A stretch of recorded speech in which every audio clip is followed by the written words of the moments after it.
तुर्की के सबसे ज्यादा मशहूर शुदा ड्रामा सीरियल देरलेस अर्तुगरुल गाजी के अदाकार भी चुप ना रह सके।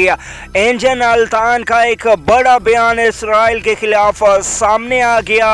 एंजन अल्तान का क्या कहना है इस हवाले से और क्या धमकी दी है इसराइल को, आइए आपको इस वीडियो में बताते हैं। अगर आप एंजन अल्तान के फैन हैं तो इस वीडियो को लाइक जरूर करना है। तो दोस्तों आपको बताते चलें कि इसराइल मुसलसल फ़लस्तीन पे हमले किए जा रहा है, जिसमें अब तक 250 से भी ज़्यादा लोग शहीद हो चुके हैं और 70 से भी ज़्यादा इमारतें गिराई जा चुकी हैं।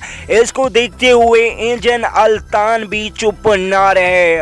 उनका कहना है कि ये वहशियाना जुल्म और सितम कब तक सहते रहेंगे। मुसलमानों को आगे बढ़कर इसको रोकना चाहिए और तमाम मुस्लिम ममालिक एक होकर इसराइल पे हमला करें ताकि इसराइल ये जंग बंद करे। अल्लाह निगहबान दोस्तों।